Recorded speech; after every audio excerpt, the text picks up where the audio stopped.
नमस्कार दोस्तों। ज़रा सोचिए, अगर आज अचानक आपको पता चल जाए कि आपके पास जीने के लिए सिर्फ 7 दिन बचे हैं, तो आप क्या करेंगे? आप डर जाएंगे, रोएंगे, अपने पैसे और दौलत के बारे में सोचेंगे, या फिर कुछ ऐसा करेंगे जो आपको हमेशा के लिए अमर कर दे? आज हम आपको कोई मामूली कहानी नहीं सुनाने जा रहे हैं। आज हम उस किताब के पन्ने पलटने वाले हैं जिससे इस पूरे ब्रह्मांड का सबसे बड़ा रहस्य छुपा है। एक ऐसे राजा की कहानी जिसे मौत का श्राप मिला था। श्राप ये था कि ठीक 7वें दिन एक बेहद खतरनाक और उड़ने वाला सांप आएगा और उसे डस लेगा। इस कहानी का नाम है श्रीमद् भागवत पुराण। बात बहुत पुरानी है। एक बहुत ही महान और ताकतवर राजा थे जिनका नाम था परीक्षित। वो इतने अच्छे राजा थे कि उनके राज में शेर और बकरी भी एक ही घाट पर पानी पीते थे। उनके पास दुनिया की हर सुख सुविधा, दौलत और ताकत थी। सब कुछ बिल्कुल परफेक्ट चल रहा था। लेकिन कहते हैं ना कि इंसान का एक बुरा पल उसकी पूरी जिंदगी बदल सकता है। राजा परीक्षित के साथ भी कुछ ऐसा ही हुआ। एक दिन राजा परीक्षित घने जंगल में शिकार खेलने गए। शिकार के पीछे भागते भागते वो अपने सैनिकों से बहुत दूर निकल गए। दोपहर का समय था, सूरज आग उगल रहा था और राजा को बहुत जोरों की प्यास लगी थी। प्यास के मारे उनका गिलास सूखा जा रहा था। पानी की तलाश में वो भटकते भटकते एक आश्रम में पहुंचे। उस आश्रम में एक साधु गहरी समाधि में बैठे थे। राजा ने उनसे पानी मांगा। हे मुनिवर, मुझे बहुत प्यास लगी है, थोड़ा पानी पिला दीजिए। लेकिन साधु का ध्यान इतना गहरा था कि उन्होंने कुछ नहीं सुना। राजा ने 2-3 बार आवाज लगाई। जब साधु ने कोई जवाब नहीं दिया तो राजा को लगा कि यह साधु नाटक कर रहा है और एक राजा का अपमान कर रहा है। राजा को बहुत तेज गुस्सा आ गया। प्यास और गुस्से ने राजा के सोचने समझने की ताकत खत्म कर दी। पास ही एक मरा हुआ सांप पड़ा था। राजा ने अपने धनुष से उस मरे हुए सांप को उठाया और ध्यान में बैठे उन साधु के गले में डाल दिया। यह एक बहुत बड़ी गलती थी। राजा वहां से अपने महल लौट आए, लेकिन उन्हें अंदाजा भी नहीं था कि उन्होंने कितनी बड़ी मुसीबत मोल ले ली है।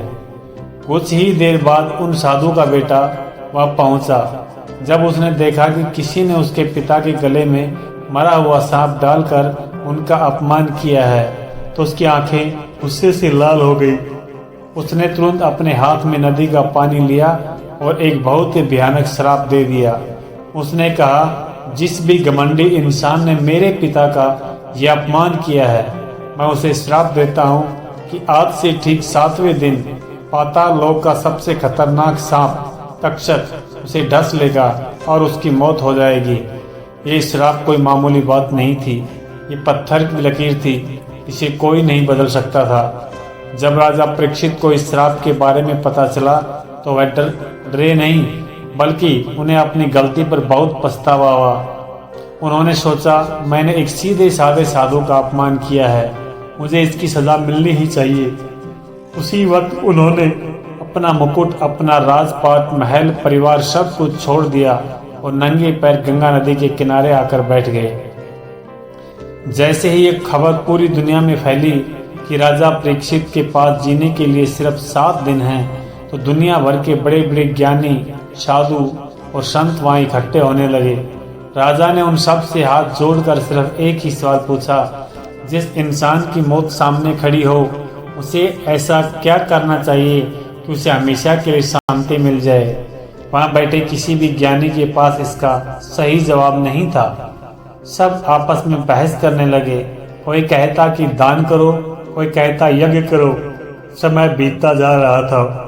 तभी वहां अचानक एक ऐसे इंसान की आवागमन हुआ जिसके चेहरे पर सूरज जैसा तेज था। उनका नाम था सुखदेव जी। वो कोई मामूली इंसान नहीं थे। वो इस दुनिया की मोह माया से बिल्कुल आजाद थे। उनके आते ही सारी बहस शांत हो गई। राजा परीक्षित ने उनके चरणों में गिरकर वही सवाल दोबारा पूछा। सुखदेव जी मुस्कुराए और बोले, राजन, तुम्हारे पास 7 दिन हैं। अरे 7 दिन तो बहुत होते हैं। एक इंसान को खुद को पहचानने के लिए एक पल ही काफ़ी होता है। मैं तुम्हें एक ऐसी कहानी सुनाऊंगा जिसे सुनने के बाद मौत का डर हमेशा के लिए ख़त्म हो जाएगा। और दोस्तों, यहीं से शुरुआत होती है उस महाकथा की जिसे आज हम श्रीमद् भागवत पुराण के नाम से जानते हैं।